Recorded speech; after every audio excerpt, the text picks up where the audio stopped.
My name is Hazel, and I'm excited to share with you how mass media has become one of Americans' favorite hobbies. Has anyone heard about tag or go fish or maybe Chinese sticks? Hmm. Well, this is what I used to do when I was younger as a means of entertainment. We didn't have the luxury of owning a computer. As a result, we didn't have internet. So I needed to find an outlet. I needed to find a way to get out of the house. And this is what we used to do.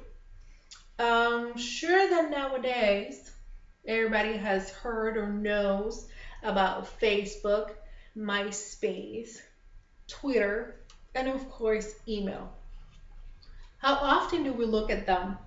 How often do we actually open our devices even before we get out of bed to see who has tweeted what, who has posted what on Facebook, how many likes we have, how many tags we've received, who wants to be our friend, who do we want to befriend. Interestingly enough, it's more frequent than we think or we hope it is. The World Wide Web, also known as Internet, was created 24 years ago. To be exact, November 12, 1990. It was created by two scientists with the idea of trying to create a common ground where they could share their findings about nuclear experiments. And this is how it came about. Never did they envision or expected the Zuckermans or the Bill Gates of the world to be banking on such invention.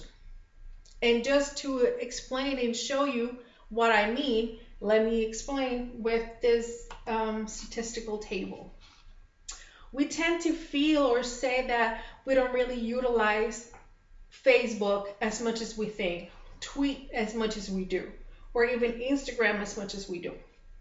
But in reality, this is how often we do. This is a statistical table that it was taken recently, actually as of September 2013, so very recent. It shows how men, even though they think that we women are the one that utilize the web more than they do, that we tweet more than they do, or that we Facebook more than they do, it's not that correct. They represent about 69% of the population that utilizes Facebook. Women are not that far behind. They represent 78%. Facebook or mass media does not discriminate. It doesn't matter if you're male, female, if you're old or young, white, Chinese, or Hispanic. It also doesn't matter if you are 50 years old. It still is being utilized by these people. This also uses or actually shows the portion of the population that utilizes Facebook the most. And we see that people between the ages of 18 and 29, they are the highest users. They represent 9% of the population. However, this part right here was not what interests me the most. What interests me the most, and I thought it was a really interesting fact, is to see that people between the ages of 50 and 65 are becoming the users for Facebook. They're becoming highly active in the mass media socialization. They represent between 46 and 65% of the population that utilizes Facebook. Fair to say, their reasons are not the same as the people between the ages of 18 and 29. They claim that they use it because that's the way that they can keep in touch with their family members, because they either cannot go and visit them or they live outside the country. So this is how they know what their family members are doing, what is going on with old friends, and also how to keep up with their grandkids. So that's the reason that they're using it, but it seems to be growing. It also shows that 71% of adults utilize Facebook, 18% tweets, 17% Instagrams, 21 Pinterest, and 22% uses LinkedIn. And just as a little reference right here, LinkedIn is supposed to be a tool for employees and employers that are either looking for work or they are posting job openings. So this is very interesting to see how many people utilize this means, not just to find or actually post jobs, but also to be connected to their friends and their network of their circle of networks. Um, as we can see, we spend a lot of time on Facebook. We spend a lot of time away from our families. We spend a lot of time sharing probably things that we should not be sharing. I will be explaining the downside of the media, how to maximize its use, and also how to find balance between what media was created for and what we should or how we should be using it. When we start using, for example, Facebook before we even start, we actually need to create an account. When we go ahead and utilize and start creating the account, we have to enter our address, our phone number, our age bracket, and we don't stop to think that, wow, by me doing this, I'm actually putting my information out there in cyber media, in cyber world, and I will become a target for identity theft. It never really occurs to us that by me posting pictures of what I did last night or me going out with my friends will actually become an issue when I need to be hired.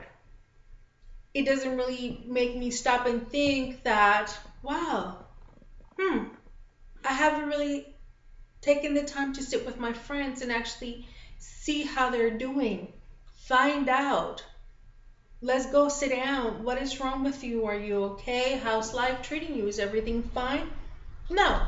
Instead of doing that, I actually choose to put a post and tell them where I'm going, how I'm doing, who I'm going to go see, what type of movie I'm going to go see. And there is no real connection. There's not that true connection that we used to have when we have to sit down and talk face to face and share face to face how we're feeling, who we're, if we're having any issues, if we're having any problems, or not just the problems, but also the joys of life.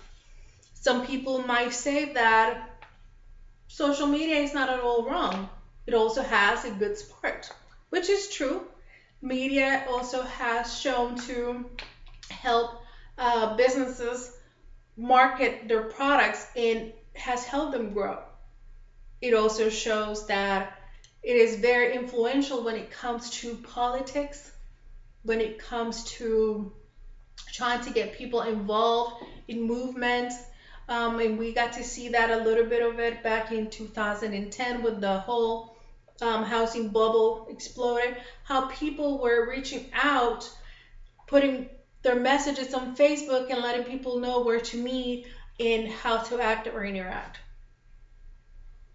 So we can say that yes, it is true. As everything else, you have your good, bad, your good sides and your bad sides. But if we really sit down and think about it, we can see that we don't really spend a lot of time reading. We didn't spend a lot of time getting to know what's going on in the world outside our little bubble. We don't really get to share with our friends and actually interact and connect in a way that we cannot connect via the internet. We have lost all of this. So in order to become a well-rounded individual, how about we start just enjoying what the world has to offer, what is out there for us? How about if we just decide to, okay, one day I can utilize Facebook, I can see what's going on, it's okay, I can do it for 5 minutes, 10 minutes, and then I can go ahead and meet with my friends, go out to the movies, go out dancing, enjoy nature, ride my bike, learn a new hobby, learn something that I really like. In this way, we can really enjoy everything that life has to offer and not just be sitting in front of the computer reading, writing what other people are saying, how often they're going to a place, how good was their salad. Because me personally, I don't really feel that it's really enhancing my life. I don't think that's really bringing anything positive to my life. How about we become intelligent individuals and find ways to utilize what the internet was created to do? How about we always be cautious about the information that we put out there? How about if we think before we actually put something out there that could be harmful? Not everything is at a loss. Media, like everything else, has served its purpose. It is to make us get closer to others. It is to inform us of what's going on out there. However, we got to do this in a very professional way.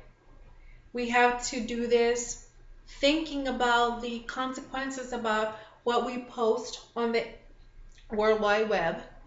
We also have to prioritize, and we also have to make time for those that are important to us. As you can see, mass media can also be good for us. Thank you very much for taking the time to share with me about how mass media has become a hobby for Americans. Thank you.